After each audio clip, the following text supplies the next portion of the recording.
Hello and welcome to World in 5. 3 years after Cyclone Idai struck parts of Zimbabwe, relatives of some of the victims are yet to find closure. Cyclone Idai hit Manicaland province, leaving over 300 people dead, hundreds more missing and contributing to the displacement of 20,000 families.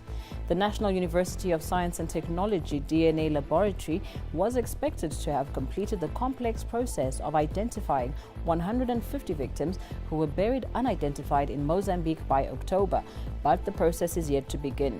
The university is waiting for guidance from the government. NAS Applied Genetics Testing Director Zephania Dlamini speaks to ZTN News.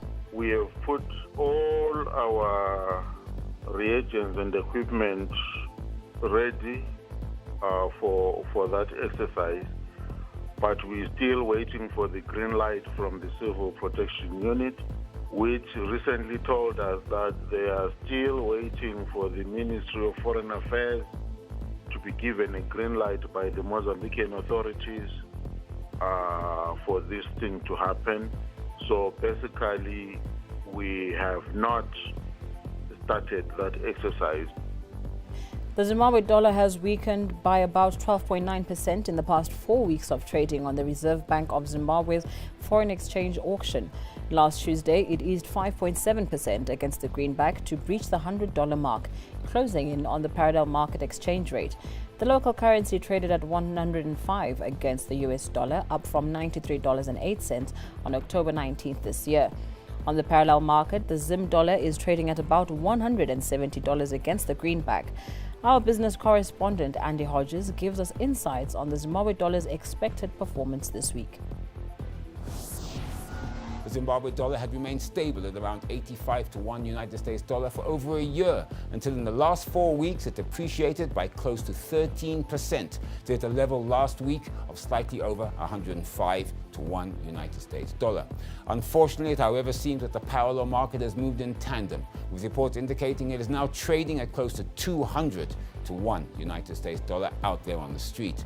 Market watchers believe that even at 105, the Zimbabwe dollar remains overvalued, and they anticipate continuing depreciation of the exchange rate. We watch today's auction with keen interest, and although no sharp exchange rate moves are expected, it is still anticipated that the exchange rate will depreciate further, if not today, at least in the near future.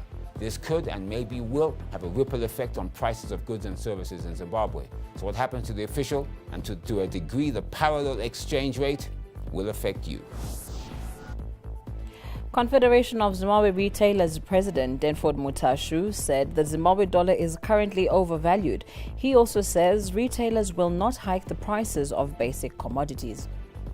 The support that has been given to key sectors of the economy through the auction system by government is commendable. We need to do more to ensure that the auction system continues to receive a boost through consistent supply of foreign currency, while of course reducing the gap between the official exchange rate and the parallel market exchange rate.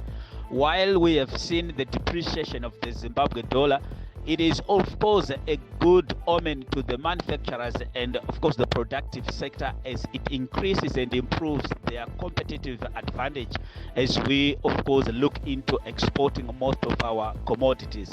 We are also alive of the fact that the civil servants are already receiving their 18th check.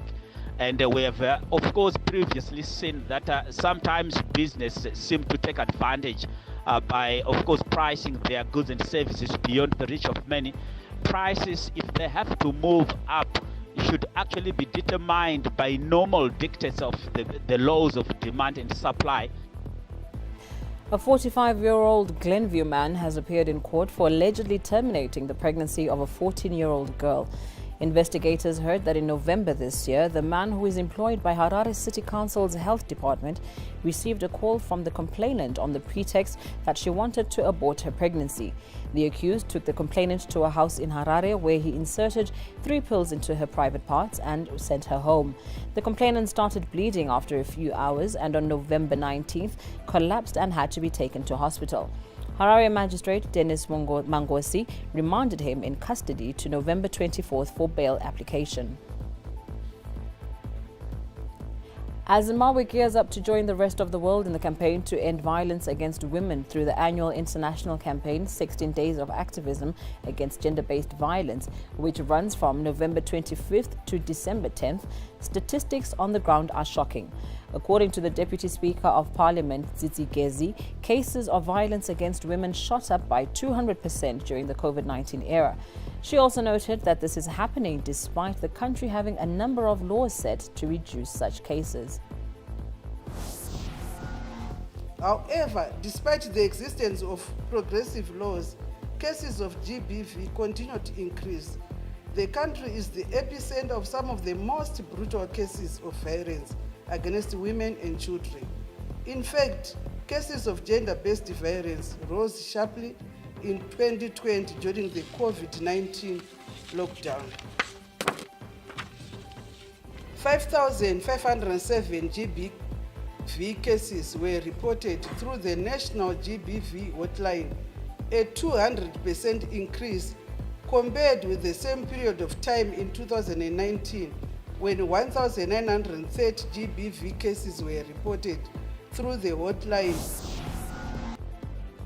Gender Advocacy and Communications Officer at Musasa Project, Rotina Musara speaks.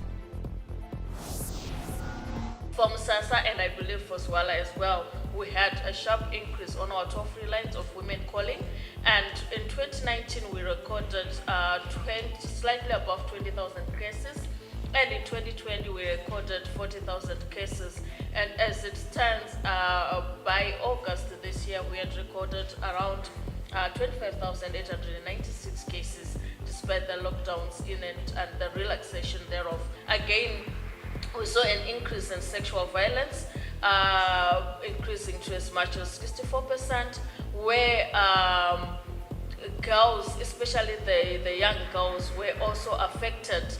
And again, it's because of the patriarchal society that we're in. And that's it from us on World in 5. Thanks for watching.